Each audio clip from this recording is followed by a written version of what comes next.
All right, so today is June 19th, 2012. We are at 6077 North 37th Street with Elaine Jackson in Thurston Woods. And so, Elaine, if you just want to start out by telling us about yourself, where you grew up, about your family, we can start there. Yes, my name is Elaine Jackson. I'm known in the community as Miss D. And I'm married to Charles Jackson. We've been married 29 years. We have 4 children, 1 deceased. We have 8 grandchildren. We moved in Thurston Woods in 1996 here at 6077. And I was raised pretty much as a gypsy child. My mom and dad, we owned properties in Mississippi and in Illinois. And once I graduated, met my husband, and we moved here. We stayed on the east side on 5th and Keith for a while, maybe 2 years. Then we moved to 2444 North Holton Street. That's the River West area. And we stayed over there. We loved it. At that time, it just got a little hectic for us to live there with the young people. So we moved here. It was a blessing. We began renting this house before we purchased it. We put a lot of money into the house. The house was an abandoned drug house. And we worked in here for like 2 months before we were able to move in because it was just that much stuff that needed to be done. And after the 2 months, we did move in and sort of scrape 5 years or so of weeds off the lawn and dust off the windows, and to get the strangers to stop knocking on the door. It took a while, but we got settled in here and we began becoming very active in the community. When we first moved here, it was a lot of the original owners. Now I've seen the neighborhood change out like maybe 3 times, and it's really getting frustrating. I would really like to leave myself, but this property is at this time cheaper to keep it. And I do love the house, but I would like to be able to move because we don't have the children. It's just Charles and I, and it's a lot of house for just us, and it's not like it's my dream house. And as I said, we rented this house to own, and after we put so much money into it and everything, the guy that we were renting from wanted to sell it under us. That's when the markets was selling out. And so our hand was forced to buy the house. So Charles had been injured on his job, and I was working 9 to 5, and I had a second job on the weekends to make ends meet because Charles had to go through rehabilitation to get back to work. So we then I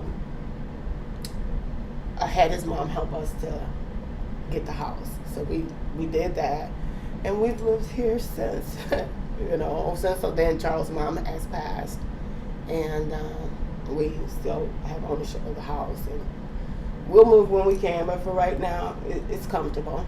And the neighborhood, it's had its days. I've been prouder in the past, but I do see some change being made for the best.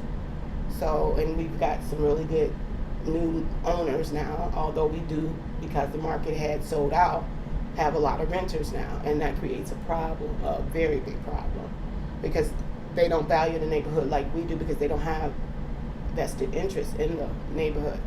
So now Miss D, she's the police of the neighborhood and the community, and I go around with me and my little dog, and we clean up the neighborhood, and we meet people, and we talk, and we're actually going to start probably next month a new block association. Okay. We did that years ago, and it went really well. And like I said, everybody moved, and so the new neighbors come in with new attitudes and really don't want to be a part of anything, so it really diminished the relationships between the neighbors. But we just did a survey the other day, and I got a chance to go around and talk to everybody and talk about the new association, and they are all on board because they noticed the changes for the worst. Okay. And now they need Miss D's help because she tends to know everything about what's going on around here. And I'm not afraid to say it, and Chuck's pretty good backup, so. Yep. So pretty much that's it. So, you said the neighborhood has changed over a few times. Oh yeah. So when you first moved here, how old were your children? Or did you have them already? Yeah, we had the children. They were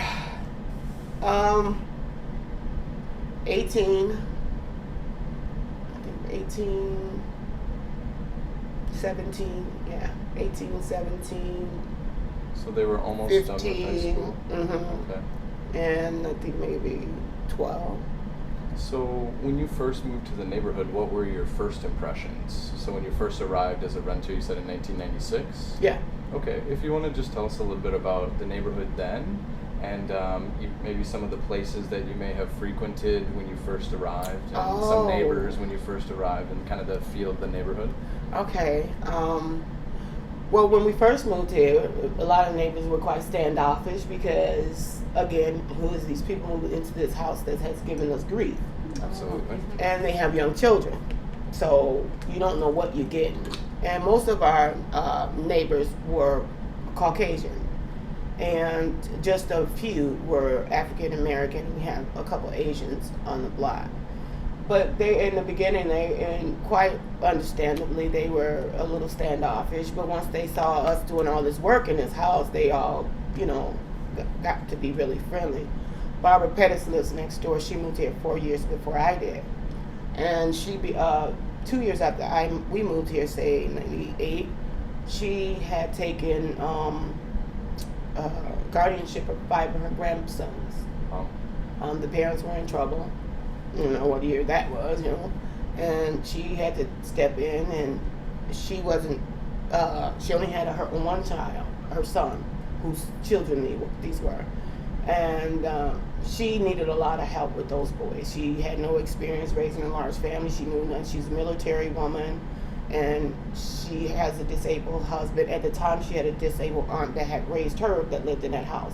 So she had a lot on her plate. So we began talking across the fence and just getting to know each other. And we established a really nice relationship. And the kids took to me, and I wasn't afraid to be stern with them. And I just had a little more experience dealing with children. And they are all grown now, and just about, and one has a kid, and the baby is just great. Grandmother's still not swallowing that very well, but the baby's wonderful. And then we had a guy that rented the house directly across the street from me. He had like five what are those, Rottweilers. So he would have them patrol the front of his house. He had them well trained to him, but he was very unkind to African Americans. So he tore out all of our windows out of our car and out of the front of the house, and we couldn't understand why the windows were constantly being broken.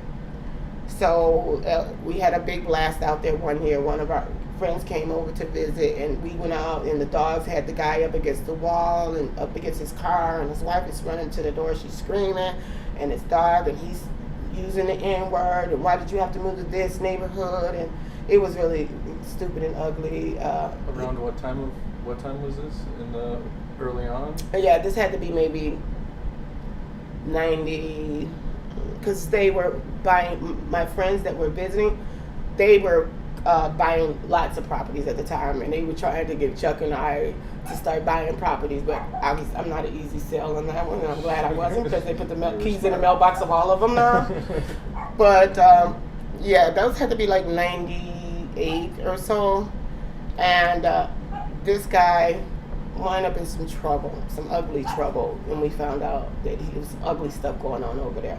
And he wound up moving. We thought he owned the house, but come to find out he was renting it. And he had another neighbor, Gary, that was on board with the I don't want you in the neighborhood thing. He was appealed. Also, he moved up north, and that house changed out. We had a little tiny Caucasian couple that lived across the street. They were so cute. They dial and open the door and they fuss, and it was just nice to see them. But the wife passed away, and then the husband sort of moved in with his mistress, and just left the house, just left it. Okay. And then it began to be vandalized, and then I don't know what happened to it, but now it's a rental property also. So we have like 1, 2, 3 rental properties right together here. And that was the wine drinking couple in the red and white house across the street. They gave everybody wine. If you're walking down the street, there was wine, box wine. I mean, they were really nice, but that was just them. They like to sit out in the back of their house, and sometimes they come out to the front with a little wine. It was really nice though. I think he or she wanted made wine, and then she liked that box wine, so they were really nice. But they moved. This house over here next door to me, it's a rental property. Headache. The original owner, well, the guy when we moved here, the guy that owned it was the son of the owners. He just managed it for his parents, and when his parents died, he sold it. With Shore West, Shore West sold out our whole neighborhood. At Diea or wherever she is, her name was on everything in this neighborhood. She sold out this neighborhood quick, fast, in a hurry to whomever didn't care, didn't find out whether they could keep it or not. She just sold it. And that house has been a headache as well. But we've gotten 2 couples in there now. Two guys upstairs, and a lady and her 2 kids downstairs. Well, now they have 3 kids. So now their whole family now there, and they rent, and so they don't care for the property as much as the owners do, and the landlord doesn't keep it up as much as he could. He's a investor guy, So he's sort of an absentee landlord, or? Yeah. Most of them around here are the ones that we have. And then we have Ronald Mitchell next door, but then Ronald and Sandra Mitchell, they moved in, I think Ronald moved in maybe, he bought the house for, oh my God, his ex-girlfriend, then he married Sandra, and this lady had to move out, and him and his wife had to move in. Figure it out, okay? But they're a really nice couple, and they stay in the house now, and their children have grown and moved out of the house, so they're empty nesters, and they do pretty well. They have some health issues. Getting older, that happens, but they're really nice neighbors. They don't mind stepping up and speaking up. And then next to them is Sharon Smith. That's the one that her parents built this house. They actually lived in the garage while the house was being built.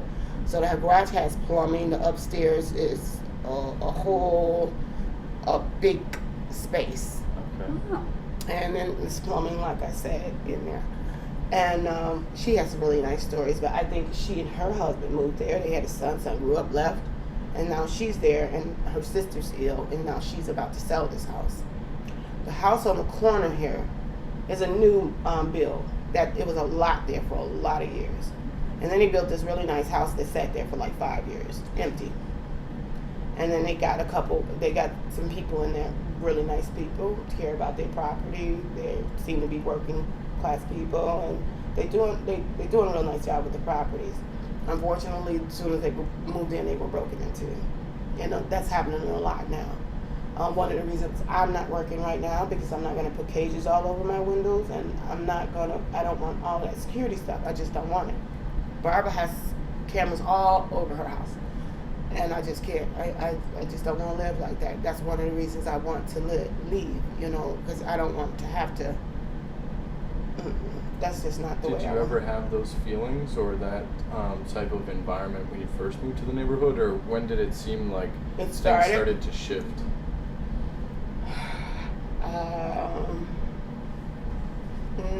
Our son died in 2005, 2004.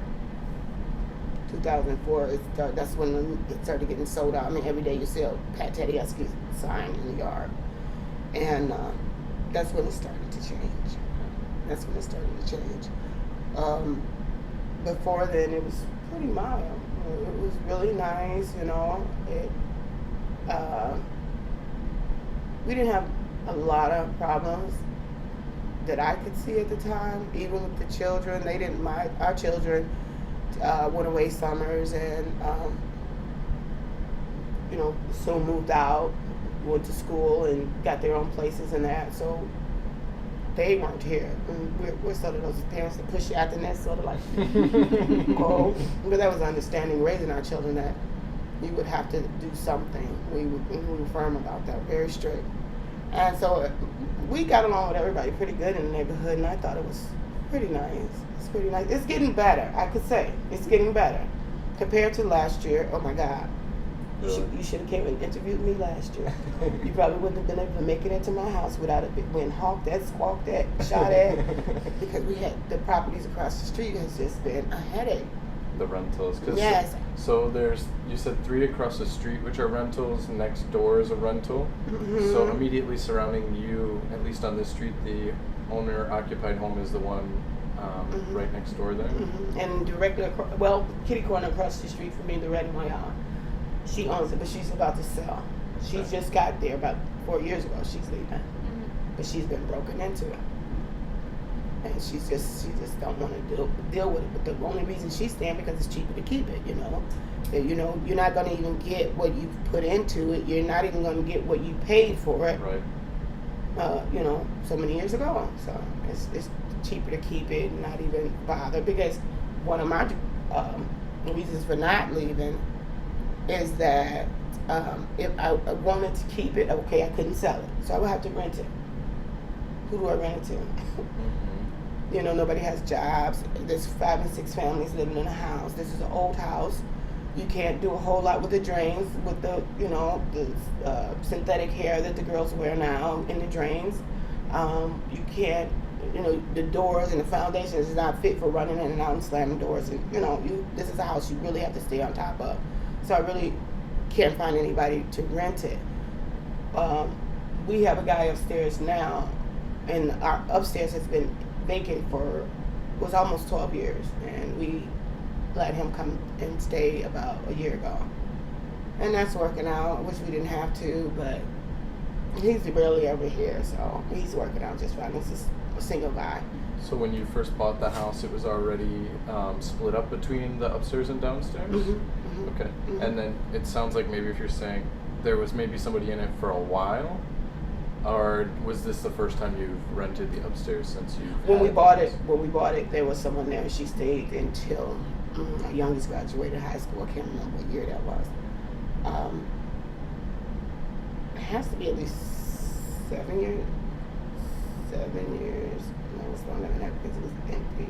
She stayed about a year after we got the house. The lady did, and then she moved out and she died. She got sick, moved in with her mom, and she died. So we just never rented it out again, and we just use it for guests that come in town. We have a lot of family. They travel. We travel. We just used it for that. But now that I'm not working, Chuck's working for extra income. We took this guy in. So it's working. You mentioned that in the past year things have started to improve a little bit. Can you talk about that? Well, the folks that rented the house across the street, it's like 2,000 people in one 2-bedroom house. Seriously. There was a what is it called? The kind of basketball court that the professionals use, professional grade basketball hoop. Yeah. Okay. They bought that, put it in the middle of the street, and they bought it, put it in the middle of the street. My city sidewalk grass was a free throw line. Oh boy. Chuck and I are not that friendly. Not at all. Not at all. And at first I've worked with the American Red Cross preparedness for emergency preparedness. So I was a part of a team that was to prepare Wisconsin for natural disasters and the upcoming recession. So I had been trained already to look for these type of things. So we were warned that there would be 4 or 5 families living in a house. There would be people struggling, and to not aggravate the situation, just record the situation and maintain the situation, and just think things you could do to help people in that situation. So I was aware that these big changes were going to happen. Watch the store shelves, everything. Listen for trains. Oh gosh, it's a whole array of things that you listen for just to be prepared. And so I was really understanding, okay, it's a large family, you know, they doing what they have to do. The kids were going to school every day. But oh my God, it was just a nightclub every night. And then they wanted to dominate the whole street. Liquor bottles lined the curb, blunt wraps, profanity. Our grandkids are playing, they stopped playing just to, and that was it for me. That was it. It has to go. Get rid of it. Get it away. Go and take it in the bag. And we did really good with that because a lot of neighbors band together when Chuck and I had an altercation with them because they didn't want us to park our car in front of our house. We were messing with their game. You know, that was drawing all of these souped up cars with the rims and the music that shakes your windows and all of that, and the liquor, and it was just all the talk about how many felonies they had and the cops hadn't caught him, and he had me and he didn't even run me, and if he could run my name he would have found. It was just really not the environment I wanted to live in, nor my grandchildren to see. And so a lot of my neighbors band together with us at that altercation, and they saw it, and they were like, all of them were like, no, you guys can't do this here, and we're standing together. You guys need to take that away. So that helped. And I was really proud of them. Because they never stand up for anything. Not even themselves. They always, Miss D. Don't. You know, I'm the one who call the police, stand in the yard, point you out. I'm not really that afraid, okay? Seriously. I've been black all my life. I've seen a lot. I choose not to do a lot. I want to live a decent life. You know, I've had dreams as a little girl, as most little girls have, you know. I didn't get a picket fence, didn't really need one, but did okay with all the white, but they didn't want that kind of life. And it took a long time for them to get out of that house because it was foreclosed on. So they just squatted it out until they had to leave. And that was the same case with the one next door. Well, the woman next door that owned the house next door also owned that one. And she owns a couple on the next blocks that are vacant now. She moved to California. Apparently she got ill and just let these properties go. And the people just stayed in them and just, oh my God. And with them came, of those 29 of them in one house, came the visitors of 29 people, you know, and each of them had 5 friends, so there you have it. Every night's a party, and it just wasn't cool at all. But I'm so thankful to God that worked out. I really am, because it was really a volatile situation. It was something that could have went terribly wrong real fast. And I got a house over there now that I think may give us some problems. But I have noticed that the young lady, when she notices her company getting loud, she'll go in the back. And I'm like, because I'm one of those people that leave my doors open, you know, I've been that way forever, even when I lived on the east side. I like my curtains open. I like natural daylight. I don't like artificial lights. I just, when it turns dark, I go to bed 6 o'clock.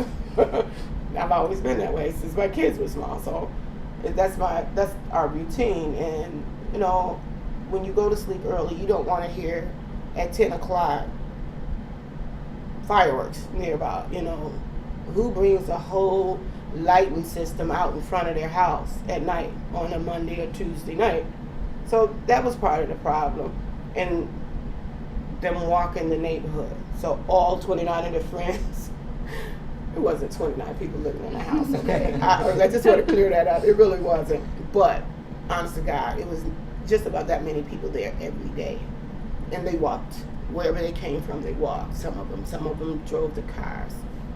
But that was our biggest problem. And then we had a house with the stars on it. The guy has taken possession of the house. There was a really nice older couple in there, and we've seen their health, diminish over years. And I assume they passed because then this guy had the house, and there was a lot of fellas living in the house. We didn't know that it was a house, so I've been told, for sex offenders. Released sex offenders. So we talked to the guy and told him we you didn't ask us if this was okay. Nobody asked us how we felt about it. We don't have daycares. We don't want these houses here. I know they need somewhere to stay, but you at least should have asked us. But he right away got him out of there, and he moved in, and his family. and they've been doing really well. It's a little bit adjusting for them because apparently where they lived before, probably they lived a little differently.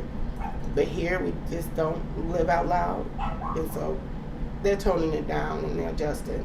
And so a lot of the neighbors that has moved in and bought homes, they're move in and then they settle down.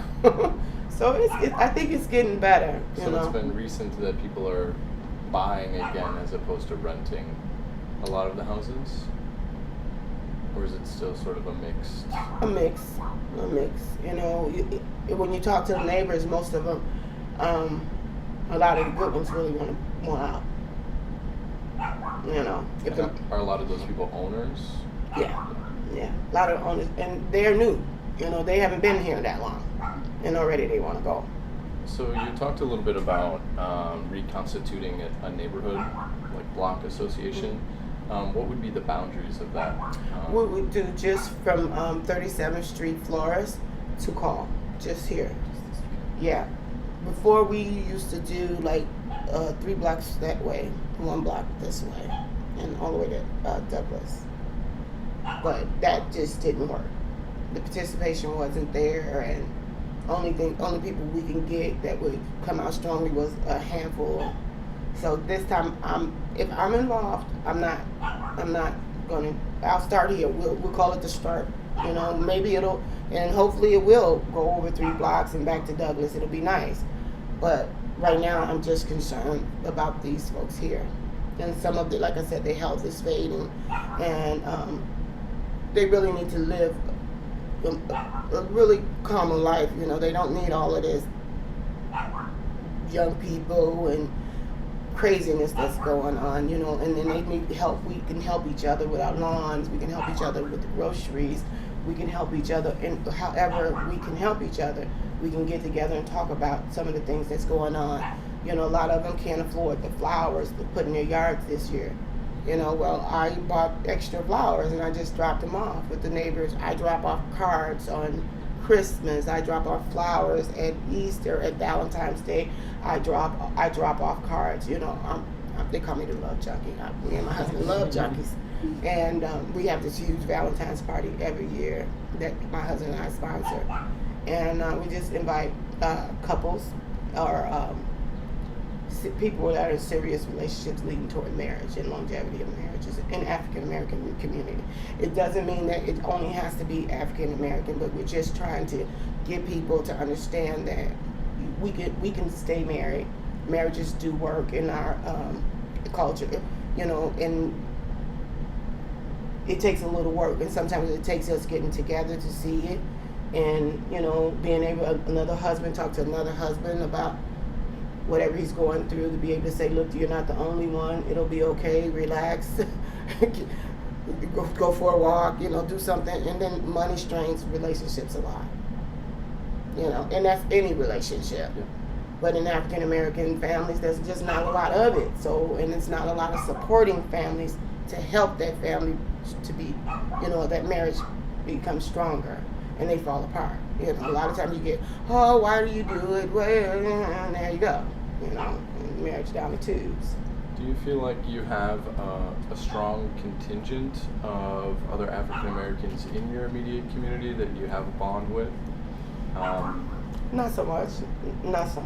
It's sort of hit and miss. And me and Mr. Woolley, we across the yard there. He's ill. He's had some issues with his teenage daughter. I'm good with teenagers, so he's always, could you talk to her? A lot of people are, even in my family, if you talk to them, I will talk to them. I will break their neck if I have to. I'd rather let's talk it out and work it out, and let's come find out how you can work with mom and dad, or maybe I can mediate in between. But if you just really want to be a badass, let's just break your neck. I don't mean that really, but I will be as kind as I can, but firm as I have to be, to get to the point, and help them find a resolve. So Mr. Woolley, he's a really nice neighbor. He had a marriage that broke up since he's been here, and that was hard for him. And he took custody of his daughter, and she's a wonderful young lady, Anitra. And he comes and checks on me. I go check on him. My husband, I mow his lawn if he's down because his health is fading. And We share barbecues across the yards. We share beers across the alley yards sometimes, you know. But the other neighbors are like the other African American couples and neighbors. They're new. They're new, so I really don't know them that well. And a lot of them are when they move into houses, they get in the neighborhood. What I've noticed is they come in with really cocky, bold attitudes, heads way up, and no, don't see anybody, and don't want to see anybody, and I'm like, and I'm handing out pies, soup. You know, that's what's on television. I thought maybe we try it. But I mean, I get along with everybody, but everybody don't get along with each other. That's why I want to do the association. Everybody wants to come individually to me. Come on, let's just come together and do it together. I can't do it by myself, and quite frankly, I want to leave you guys. Like yesterday, you know, and I would have moved in till our son passed, and then Chuck's mom got sick, and she passed, and it was just, so I was like, okay, I'll just stay a while. So Chuck promised 2015 we can leave, so we'll see. If things get better by 2015, who knows? I'll be blessed, and maybe I'll be able to do something really nice to the house, have somebody come in. Maybe you guys could sign me up for some kind of redo. I really try hard, we really do, but it's a lot, you know, but the house needs a lot of love, and they need some young love and a lot of money, you know, so I'll be here. But I don't know. It's just living here, I feel safe. I got broken in with Chuck. I was taking care of Chuck's mom in Illinois, so I got broken into in 2009, and I was really upset because this guy here had just, was it 2009? Yeah, no, 2007. It's my husband. Go It's ahead. 10. So after 10, we get a call every day. Hello? No, it isn't. She isn't in right now. Can I take a message?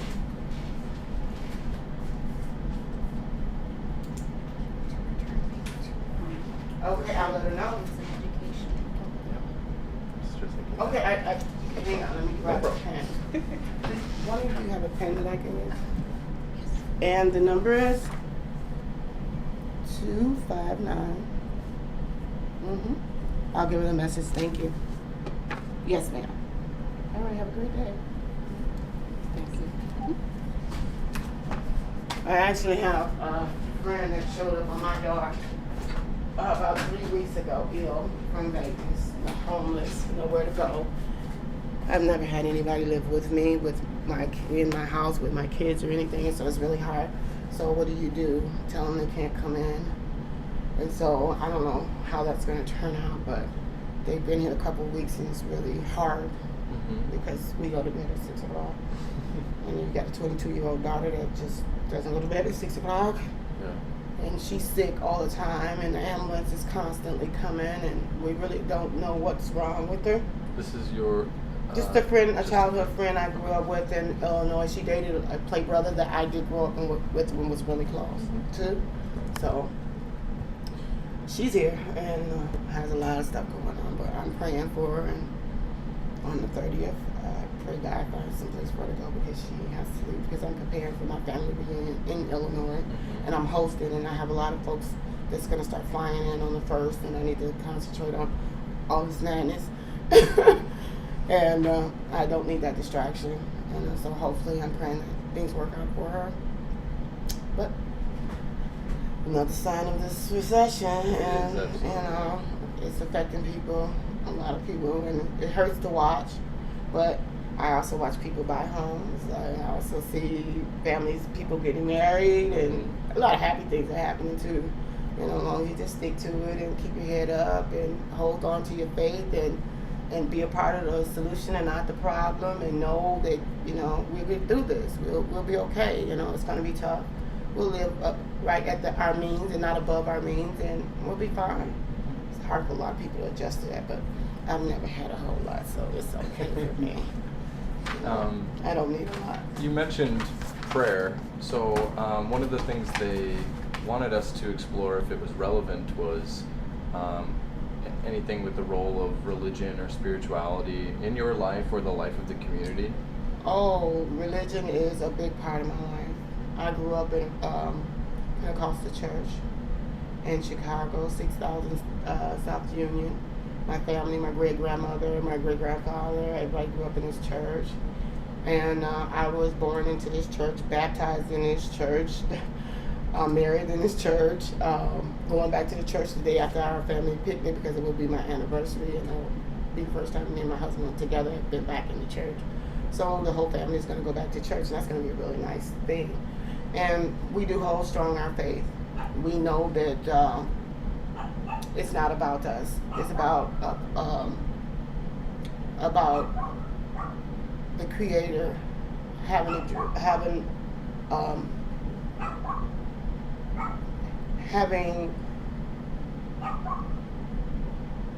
a plan for this world, and it was a great plan. And humans, we have to work with it. We have to love this earth. We have to love each other so we can see what it is that He's bringing us into. And we have to learn how to treat people nice. We have to live in love with an open heart. We have to be ready to respond to whatever comes before us and ask for guidance and understand that, we are servants of the Lord, so we must serve, He's chosen to use us, and in the process of using us, He blesses us to live the lives that we live. But we must be obedient and understand that it's not about us. It's about a higher power and helping the Father do what He wanted to do here. And it takes each one of us to love each other and care for one another and let each other know you matter and that you are not here by accident. You are purpose planned and designed for whatever you look like, whatever color you are. He meant it that way. So we have to embrace one another and not look at you with a color or status. I have to look at you with a clear and free open heart, ready to love and respond to whatever it is you need that I can help you with, or not without putting myself out there, too much, but be ready to do something for somebody besides yourself every day. It's not about me. I'm blessed to have had healthy children. I think I need to give something back for that. I managed to take one husband, and my husband was able to take one wife, like the Bible said, and that works. He said, take a helpmate to help you. That works. So if you follow the instruction, really, I think it's first plan. Some people may want to go it alone, but me, I enjoy the ride. It's good. And praying together and teaching our children to pray and to read the Bible and to at least go to church. I don't belong to any one congregation. I go anywhere, anytime I want. I don't care what kind of church it is, as long as you're not preaching and praying to yourself, and with the Father, Son, and Holy Spirit, I'm good. We can go party over there. We can party in that church too. But I don't judge anybody. I don't know what God's design is for each person's life. All I know is I don't want to mess up the plan. So it does seem like that's had a big role in the way that you live in your community. I mean, just hearing you describe, your point of view, can relate it back to the things that you've already told us and kind of how you're active in the community. So it does seem like that plays a big role for you. I would say so, because I'm sure I could really be a beast. I'm sure. Okay, I'm sure. I've prayed for patience all my life, even with my kids. I had my kids very young. I had my first child when I was 13 years old. I had my second child when I was 14 years old. I had my third child when I was 16, and my last child when I was 18. And I married my husband. And my husband had been praying for a family. And I had not wanted to ever be in a relationship, ever, never, ever again in my life. Because those were not relationships. Those were children that wasn't watched over very carefully. They were left to the older siblings to go out and be responsible for the younger children, and that didn't work so well because they take you to places that you shouldn't be. As young children, and things happen that shouldn't happen. And so it turned out okay. I'm good. I'm not having any kind of, I want to kill myself days. None of that. I have beautiful children, a wonderful husband that wanted children. He prayed for a ready-made family. And when he told me that, I just couldn't believe it. I really wasn't looking for a husband and wasn't interested at all. And he wasn't looking for a wife, but he just told me, let's see what happens. And we were friends for a very long time. We were just friends, and we wound up married.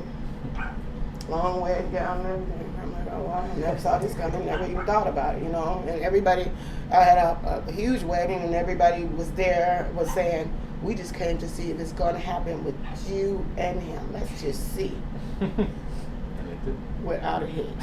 And it was a wonderful wedding. It was one of the happiest days of my life. I mean, me and my husband were do-overs because it was so much fun. It sort of rattled my grandmother because I didn't do anything traditionally in the way it's supposed to be done.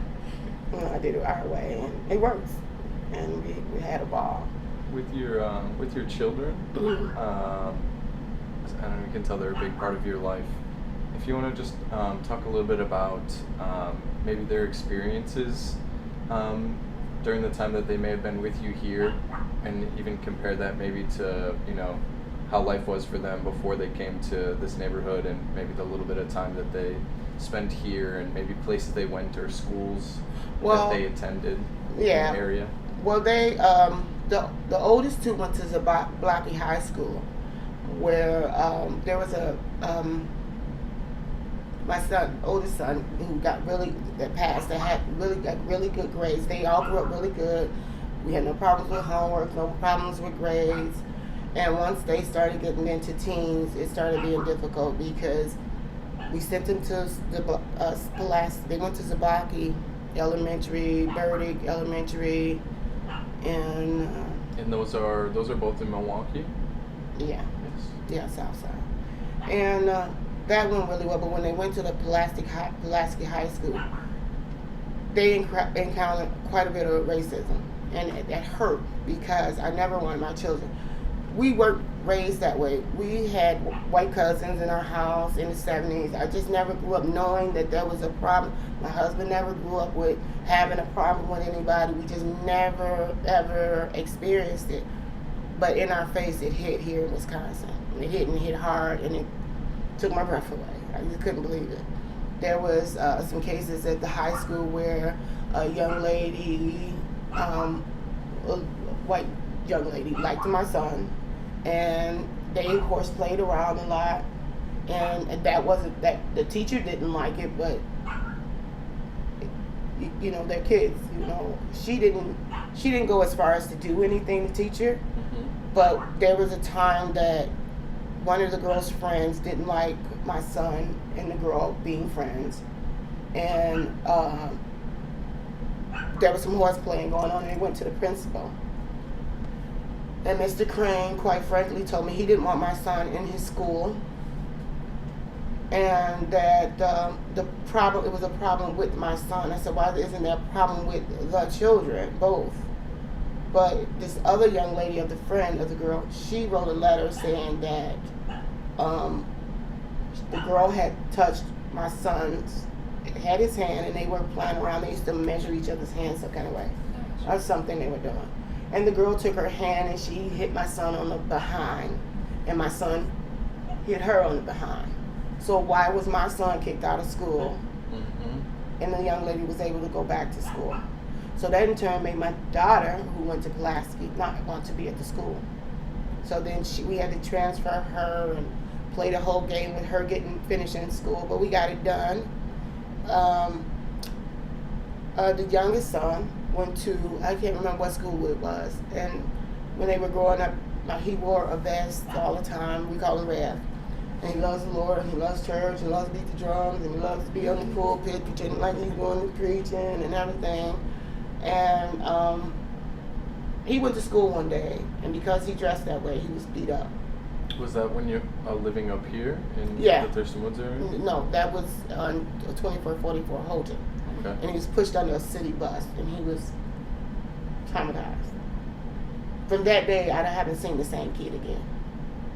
He started wearing black and red, and being very quiet, not wanting to talk, not wanting to catch the school bus. He was jumped on the school bus several times. His dad went up to the school bus, what's going on, and the boy was screaming and yelling, profanity and all kinds of stuff. My husband was saying, your parents need to meet me at the school, and the boy said something, my husband said something. My husband is 57 years old, he's never been arrested in his life. Every time he meets a policeman and asks him his name, he can't find him in the system, they want to ask him why. Every black man has not been arrested. You only get the news about the ones that have been. Mm-hmm. I know quite a few men that are older, never been arrested, never been in trouble with the cops. So they want to know why can't we find you in the system? So my husband almost wound up with a record behind that, because now he's at a school bus just defending his son, trying to figure out, because someone knocked on our door and told us our son was being beat on a bus stop at 7 o'clock in the morning.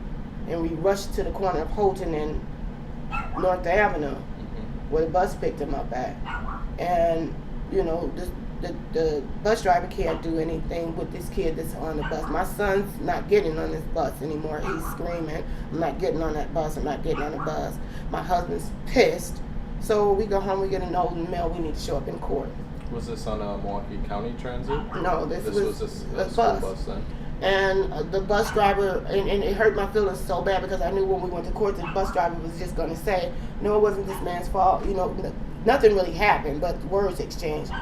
But I try to think of, she was trying to save her job, and I don't know what her household was like. Maybe she got kids, she couldn't afford to lose her job. Maybe they would have said it was her fault, and she probably was afraid she would lose her job if she didn't say that this man was threatening the kid. Well, my husband didn't get a record, but he had to pay a fine. But that made my husband not want to be involved with the children in whatever happened at the schools anymore. So that was really one of the places where my husband was like, I'll step back. But at that point, he started taking our kids to school every day. So that was a strain, but we made it. God is good all the time, not sometimes, but all the time. We made it. And all the kids turned out okay, but the youngest two went to Mesmer High School, and they did really good. They came through. Mesmer is one of those schools, they handle everything in-house. We're not kicking you out, you're staying. How about that punishment? And how about stay a couple hours later? Yeah. That works. I don't understand, I never will understand how putting a kid out of a school works. I would put him in a room with a giant chalkboard and let the chalk squeak. Put him in, no computers, just chalkboard. Make them do it the old-fashioned way. Don't let them do it with the computers, but who am I? I don't know nothing. So living here in Thurston Woods here, they went to Mesmer High School? Mm-hmm. The last two. Yeah, they went to Mesmer High School and they finished, and that was a breeze. But living in this area, they didn't really get involved in anything here. We helped build the community center, the Agape Center, through the Lutheran Church here. We went out, we helped build the playground and the church, the building, and we have the grandkids' birthday parties over there. And we see a lot of people in and out of there that were, some of the original people that were there aren't there anymore. So they don't even know us when we come here, when we go to the center. But we still volunteer. We took part in a survey last weekend, walking door to door, asking questions about how people felt about the neighborhood. But I saw that as an opportunity to get to know some of the neighbors and find out how they felt about starting up this association. So I didn't mind volunteering to do that. My daughter also, and she works a full-time job. She came out and she helped. Her kids spend time in this community. And our grandchildren, we take them to the Agape Center. They love the Agape Center and the little park, top lot there. And our oldest grandchildren are 12. And you were saying about how our kids lived in this area, where our daughter, when she was 19, she was going to the Navy, got pregnant, didn't go. And we have a niece that was going on, so she got pregnant. She went, she's 13 years in now. My daughter has the twins, and the twins were born here. She came home, relationship didn't work. So they're daddy's girls, boys and mama's boys, okay? So she came home, she had the kids, we depleted our savings. It was like, oh, there you go. Two of everything. But it worked out well. And she's such a trooper. She never frowns, never tries to abandon her responsibility, never, try to put them off on anybody. I'm so proud of them. They're doing excellent with their kids. But the kids, they come, and that's their room. The dogs in their kids. It's a playroom, but Okay. it's not a lot of toys and stuff like before when they were small. But that was the room that we kept them in, and my daughter was in when she had them. And when she would walk them in the neighborhood, I would walk the stroller. We would walk around the neighborhood, so people knew the twins, and they knew her, and so. But she hasn't had a lot to do with in the community other than going to vote, because they all still have this as their primary address. Because parents need to know some things, and they move a little more than we would like them to. So Sure. just leave it here and just go. So they, she doesn't. I know that's my husband. Hello. There you go. How are And you? it just marks it and keeps going. How's your day going? Excuse me. Hi. Yeah, rather than miss anything.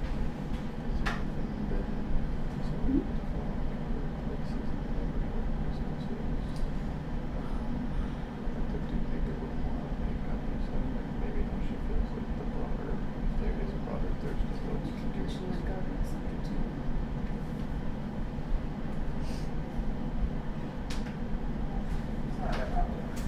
No problem. That's okay.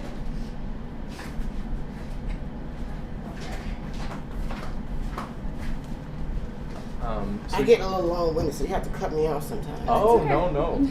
This is exactly how it's supposed to work. Okay. So you're doing wonderfully. So you mentioned the Agape Center, and so maybe we can talk a little bit more about, I think that sort of represents at least an aspiration for a broader community Yes. in this area.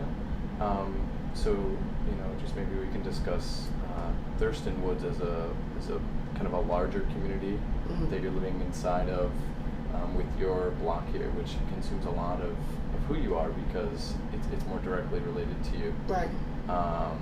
So how do you see yourself fitting into maybe the broader community and even the businesses, like any businesses that you might frequent in the area? Well, I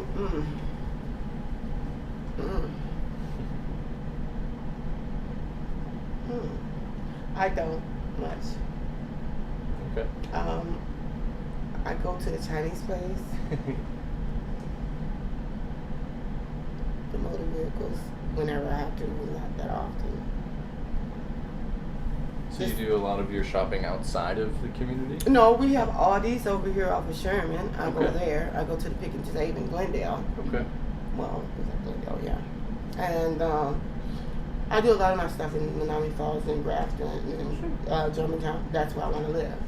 Okay. So I try to get to know that area because I know with my prayers, I'll get there. There's nothing I've ever asked for I didn't get so far. It's just a matter of God's time and not mine. I just have to be patient. But I know He's lying and everything. And if I don't get there, it must be something else for me and something I need to do here. So I accept that. But I really would like to. But I don't want to bite off more than I can chew. I don't want to wind up going somewhere and have to go 2 steps back, Sure. So we'll take our time and we'll get there. It's meant to be able to happen. So has that changed over time?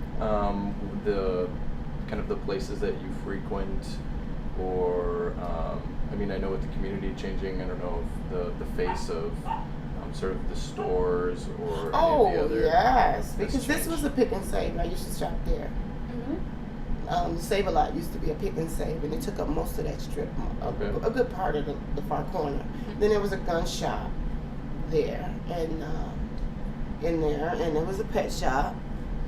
I think it's still a pet shop over there. I'm not sure, but it's not big as it was a Is really that big. on? I think Hoffa's was in here. Oh, no. Metro Life or something was here. And then what else was in there? can't remember what else was in there. But yeah, I've noticed quite a bit of changes, and it's a really old man. I don't know if you guys have talked to him. I hope he hasn't died yet.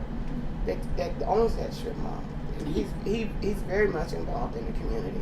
Still drives. I think he's driving. I told my husband, I said, I haven't seen him. He said he's still here. He drives a Lexus now, and he parks by the Chinese restaurant a lot. I said, oh really? And you used to be able to tell him your concerns, and he'd get right on it, like getting a roadway lines in the mall. He did that, but he was supposed to put some like median, like curbs in there to define the roadside because people cut across, and if they was more defined, they'd know this is a road, not something you could just cut across. But he's managed to keep it really, safe and quiet and secure. So I like that about it, but not a fan of the whole gas station over there. I really wish it would just fall down. Nobody get hurt, just leave. Is that the one on Florist? Yes, it's. And then where the post office is, you know what? I can't remember what was there. Post office wasn't there. I can't think. I remember when Audrey's was built, and stupid me got hired at Audrey's, and another job came by at the same time, and I wanted to take advantage of that job because I had my eye on that company for a couple of years, and now I can't even get into Audrey's. I don't know how you get in there. I think it's the back door. But you can't get in there. I need to work close to home so I can walk, save money, And I don't know why I would think you would want people that live in the community. That way in a snowstorm you got staff. Yeah. They're going to make it. But I don't know. Another thing, when Don Richards was our alderman, loved him. Go get him. Bring him back. When, around what period of time was he the alderman? When I first moved here, he was the alderman. He was the alderman for a very long time. Ashanti, he was the alderman before Ashanti Hamilton. So Ashanti came in with these big, I'm going to do this and that, and would you please vote for me? And Don was going out anyway. Ashanti was young, seemed to be knowledgeable enough. I thought we had a good thing, but he's got so many things going on in City Hall. He's taken on so many other things that I feel like he's neglected us. Just by the mere shit things that he don't do. There's something you have within your power just to do. Just do it. Just say, okay, we'll do it. No, don't happen. And it's sort of like he has so much on his plate, he just don't get around to it. And that's annoying, when you go to him with your concerns and that, and he's unavailable, and, don't get back to you, and, there's nothing. Don Richardson used to come ask us, do we want plastic bags to pick up garbage? Can I buy you guys sodas? Can I, can I bring loads of dirt? Can I get you some dumpsters out there? He would ask the questions, and you never see any of those big dumpsters come and dump, unless my husband had to call and say, can we get one in this area? But we don't even have that much stuff anymore. I think Don Richards used to give the woman that organized our rummage sale. We used to have a 2-day rummage sale the second week in August every year. He used to give her everything she needed for the people that went around handing out the flyers. They'd give them bottled water, the paper, whatever they needed, money to go print, just little things to help. Ashanti, I don't know what he's doing. I don't know. I mean, none of our trees are trimmed back. We had a tree just across the street, just fell in dry weather, just fell. No wind, nothing, just fell over. Kids all across the street.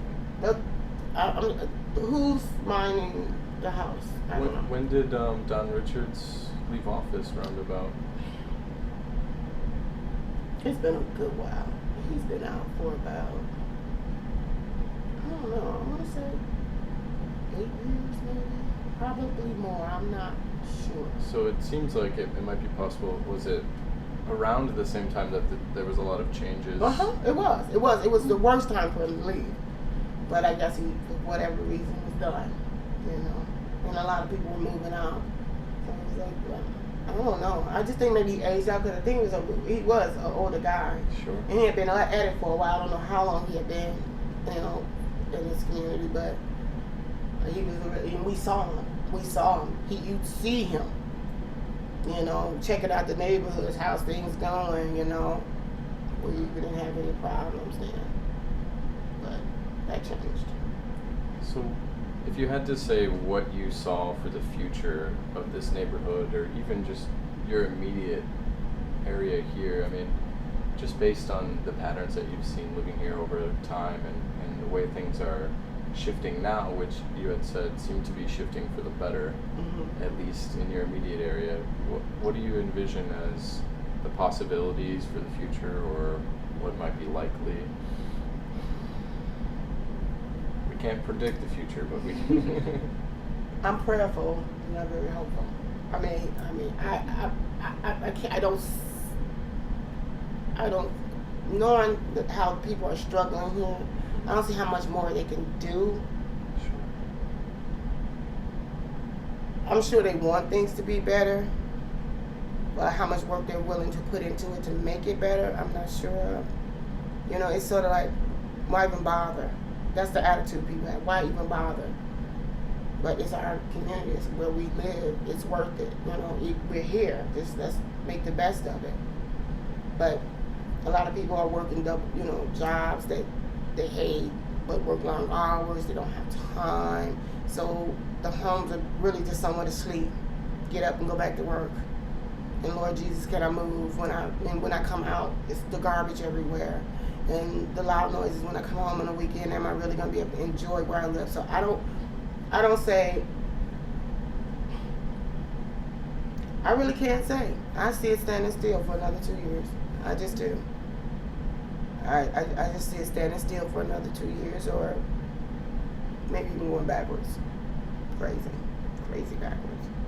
But I'm hopeful that, not prayerful, that it'll get better. I always want things to get better, and I know they can, but it takes everybody to get involved.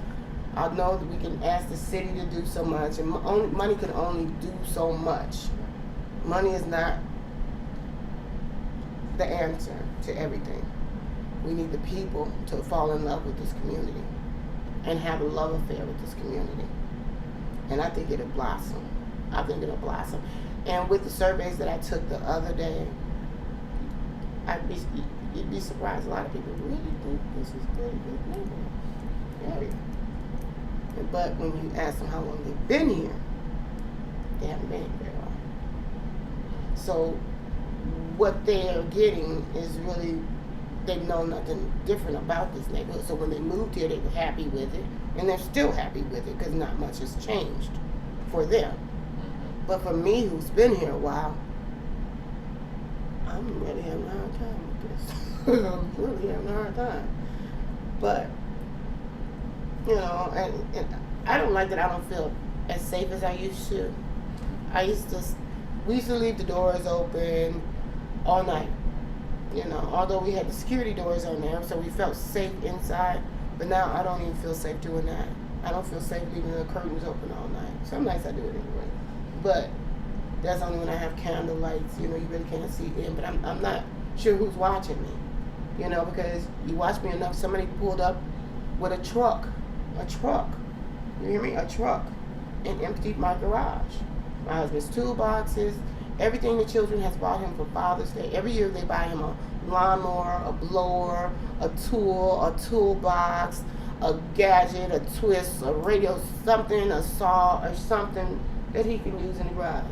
Mind you, my husband is not a mechanic, nor is he a landscaper. He does his best. He's a good man. But that was hurtful to him and to me, because those are things his children buy him every year. Something for him. And somebody to come and just take it all.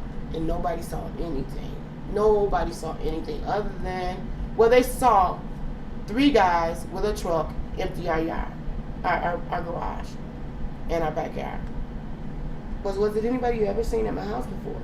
No, we thought you guys were moving. Well, at that time, we had put a sign out in front to sell the house. That's the sign. At the time, my son passed, and the market was changing. So for what they wanted us to sell it for, it just was not going to happen. So that didn't happen. So one of the neighbors said they thought we were moving. but not come over and say, well, where's Chuck and Miss D? You know, Chuck's at work. He leaves at 5 o'clock in the morning, going to work. I'm taking care of his mom and taking her back and forth to chemo.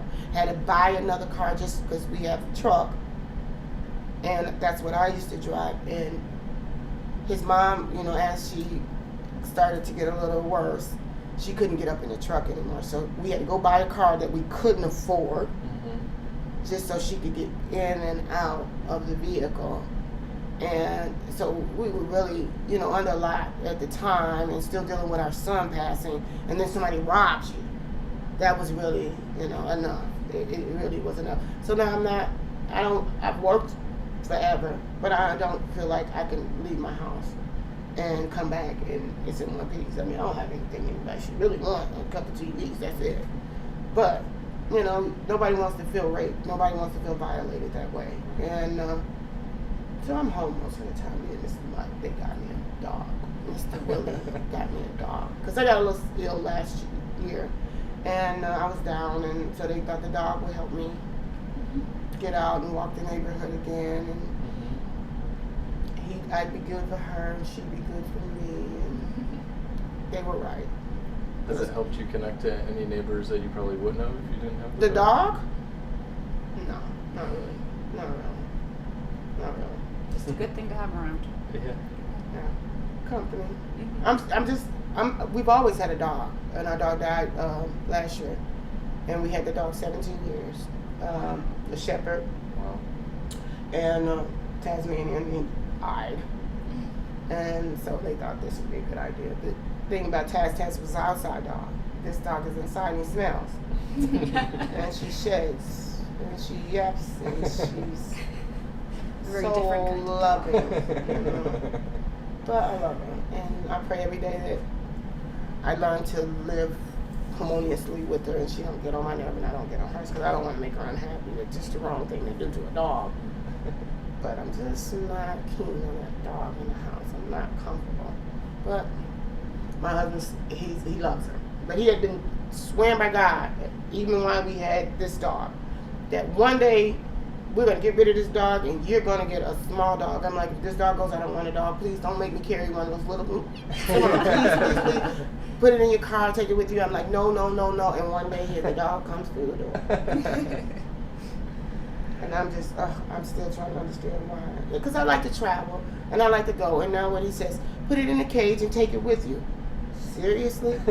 Yeah, that's what I do. Take it with me. But, and then she screams and yaps. I have to stop, let her out. She don't want the road anymore. You know, she runs the car. And I'm used to right on down the road. I'm like, okay, you want to go to Walmart? So. Well, one thing I realized, before we wrap up, maybe a little bit more about your childhood. I think I realized we've talked a lot more about your adult life and your life here, which is the main focus. But just so that we know, maybe a little bit more about maybe your childhood, your parents, just an overview of where you said you grew up in Chicago for a while, and so maybe when you moved to Milwaukee, and just any of the overview details of your background and your childhood. I moved to Milwaukee in 88, I think it was. Yeah, about 88. Yeah, about 88. And before then, so you were a child when you moved to Milwaukee? No, I was an adult. An adult, okay. I was an adult. And before then, I lived in Chicago. Now that's a story. I don't know where to start it. Well, growing up, we grew up, my parents owned a car dealership. Well, a resale car. My stepdad was a mechanic. My biological father is a mechanic also. Both wonderful guys, loving parents, very supportive. And we worked like mules. My brothers and sisters, the 6 of us. We had to start cars in the morning before we went to school, clean them up, get them all shined up, clean up, go in the house, go home, get dressed. for school, come home from school, we had a food service my mom ran. What she would take to the steel mills that Barack Obama talks about all the time. I know very much what he's talking about. I met him and was around when he did the groundwork and the footwork over there, Inland Steel, and my husband Charles worked for Wyman and Gordon Steel, and those steel mills is where my mother, we would go out and sell food after school. Well, after school, when we got home, we would have to go and help get the truck ready, and or my older sisters would have to prep the foods in the because our whole basement was redone for food service, and so we had this whole industrial type kitchen and everything. It was really nice, and then we would sell the dinners. And after that, my stepdad, and my mom, for a few years, we would go to the south in the summer to Mississippi. The kids would, or my mom would go about a month with us, and my dad would stay in Chicago.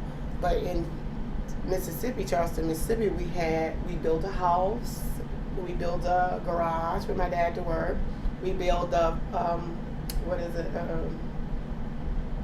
pens for the hogs. We did a lot. We had to landscape our house because we had a trailer. We had to build onto it to make it a double wide trailer so we could live in it.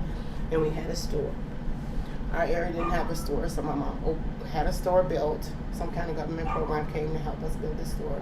We built the store. We got sprayed with chemicals every day, so I'm probably crazy as ever. I don't know. That could be part of the reason, because it happened all the time when people worked in the fields and the sprayers came. They spray the folks, and I'm like, Mom, this can't be cool. We're from the city. What is this? But we would go back and forth, and that was her way of trying to get us out of the city and spend time outside of the city. And as kids, we didn't like it. I was okay. I was always one of the kids that just didn't, whatever. Just give me a meal. Whatever you say, wherever you go, I'll go. And so we would go back and forth. But 1984, both parents, my stepfather and my mother and my biological father and my stepmother all became drug addicted the same year. Family, business, homes, cars, dogs, everything gone. So now the rude awakening is there for us to, all kids, Mom and Dad's not going to take care of you, survival mode. How are you going to do it? How are you going to survive? What are you going to do? Whatever. So I began working at a tire shop. I worked at a tire shop. No, I was a little young for that. Not yet. I think I went on welfare. I did. I went on welfare. After I had my daughter, the second child, I went on welfare. Because my parents were just now starting to get into this drug thing. And the family started to fall apart. Going to church and everything fell apart. Everything just went kapooey. So as kids, we stuck together for a while. And we were burned out of the house that my mom owned. And at that point, me and my sisters had been taking care of paying the bills. The house was paid for. Now we had 2 houses on one block. We had to move into the smaller house that was paid for.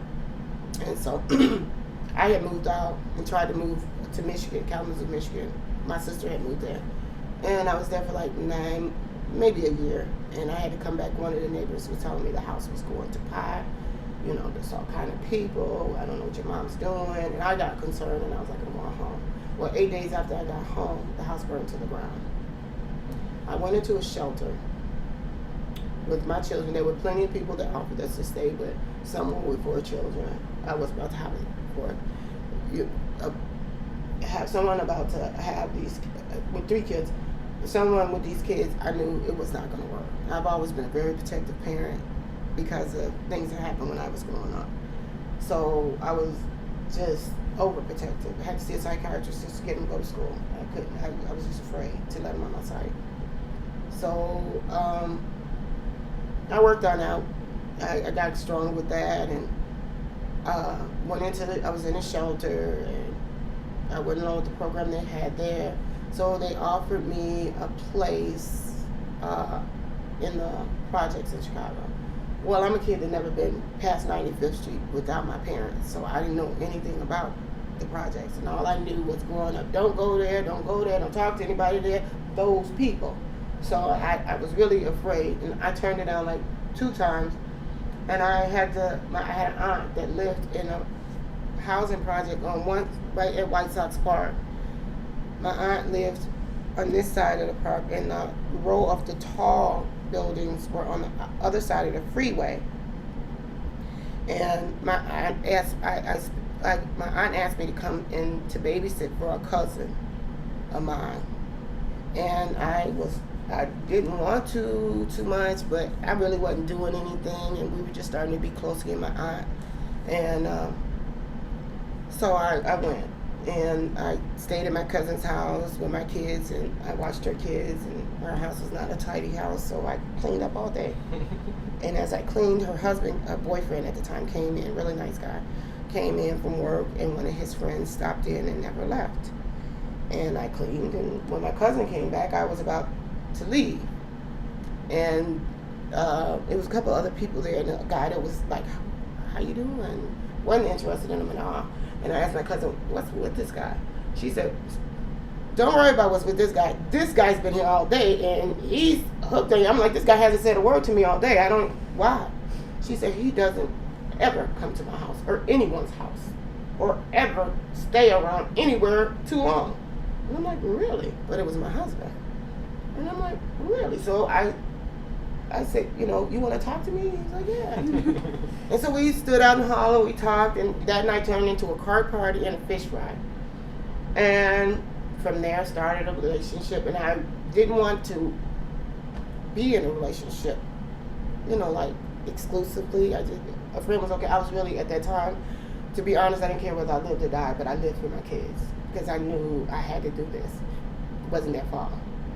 And I just really didn't want any distractions. I didn't want nobody around them. I was very afraid to have anybody around, so I didn't want that. And it just seemed like it didn't go away. But they offered me an apartment in those tall buildings. And I was terrified. I was scared to death. But I'm not going to live there by myself, just my kids. I don't know anything about this. So they had a thing at the time. If they offer you a place 3 times and you don't take it, then they kick you off the list. Well, I was at my last time. And I really had nowhere to go, and I had to come out of the shelter, and I didn't, And so I took the apartment. My aunt talked to me, and my cousin went over there with me, and we moved and cleaned for like 2 weeks, and got the kids in there, and I had my brother come over and just make sure the locks were good and everything. So I was in there for like 2 weeks, and when we come out, I was terrified. And one day, Chuck shows up with a box in his hand, standing outside the door and looking at the peephole. And he's like, I'm like, no. He's like, I'm saying no too, but you can't. I know you don't want to be here, so let's just be friends, okay? And that's your have a relationship that lasts for 100 years. So, I had a good childhood. It doesn't sound like it was the best, but when I look back, I wouldn't have changed anything because all roads led to here. Mm-hmm. So if I had altered something, who knows? Probably would have had a black eye laying on the curb, probably creeping up to somebody else's door. So I'm good with the way things turned out, and I look to God for things to be even better. And Chuck's a great guy, and I'm sure we'll be cool. Can I ask you one last question? Yeah, Sure. absolutely. Go ahead. Why do they call you Miss D? Yeah. My name is Diea. Well, I was raised Diea. Mm-hmm. My dad nicknamed me Diea. Mm-hmm. And I prefer to be called Diea. Mm-hmm. I never use Elaine. Okay. Almost never. Right. I just changed my name to Jackson this year, okay? Oh, wow. So yeah. I kept my maiden name until they told me I wasn't married. And I'm like, I am married. And I'm like, yeah, okay, City Hall, here I come. I am married. But yeah, that's where it comes. My dad, it's actually 2 Dieas. It was Diea. And everybody called me Diea. That's why I was small. Diea, come here, Diea. Why? I don't know. But my older aunts and uncles, they still call me Diea, but everybody just calls me Diea. and it stuck, and I prefer it because Diea is a totally different person from Elaine. I did. And then it's my mom's name. I loved it, and when she became drug addicted, I didn't want to use it anymore. I didn't even want anybody to say that, so you're named after your mom. Because in the beginning, I was a little bit angry, but then I understood it was an addiction. It was something that had come over because she's too smart, too intelligent to be into this, so it must be really bigger than her. These are some smart, strong, powerful people, so it has to be something bigger than her. And so God set my mind focused on your children. He said, I've given you these children. Raise them and give them back, and I'll give you a full life. And I heard this, working on as a machine operator, because I didn't understand at 25 what was happening to me. And it seemed like a light came on and a page turned. And I was like, what am I supposed to be teaching these people? I have nothing. I'm not educated. I don't have anything. What am I supposed to do? You know, I'm going to ruin this. Why would you let this happen? He said, raise them up into adults. Give them back to me, and I'll give you a full life. And I was like, okay, I'll do that. Okay, that's what you want. I'll do it.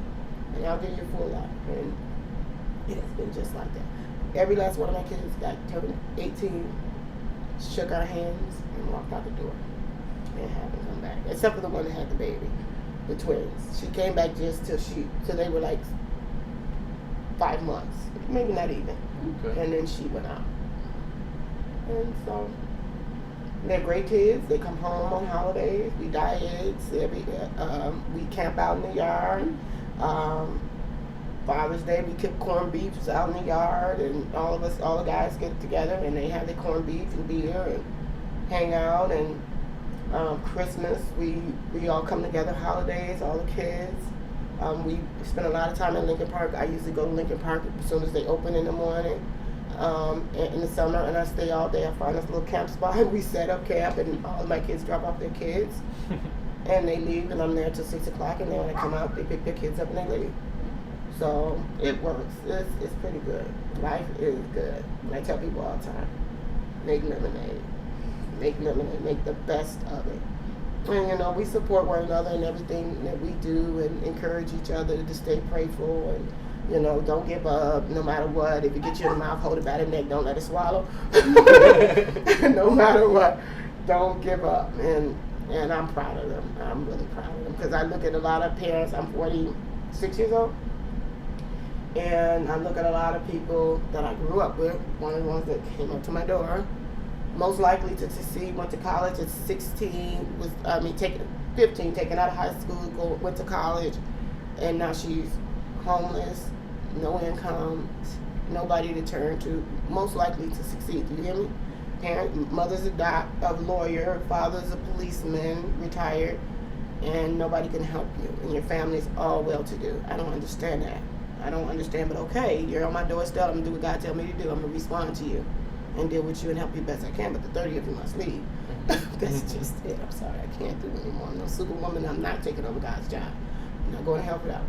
No. You got all by yourself. I'm just a servant. I'll do the work. But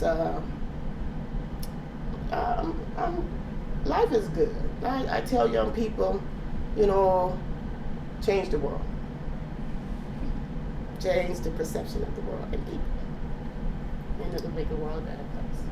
It's getting better every day with you guys helping. Because these old cats, like the pastor said, you old cats, you pretty much know everything. You know where you're going, what you're going to do. I'm after the children. They're the game changers. And they see things a whole lot different than the old phobies and the old ways. But the children are our future, and we need to let them know that we're counting on them to change this place. So you guys keep doing what you're doing. We will. Thank you so much. Counting on me. I'm counting on you. I'm a crybaby, so. No, it's okay. Is there anything else that you wanted to cover that we might not have covered? No, I think we've covered everything.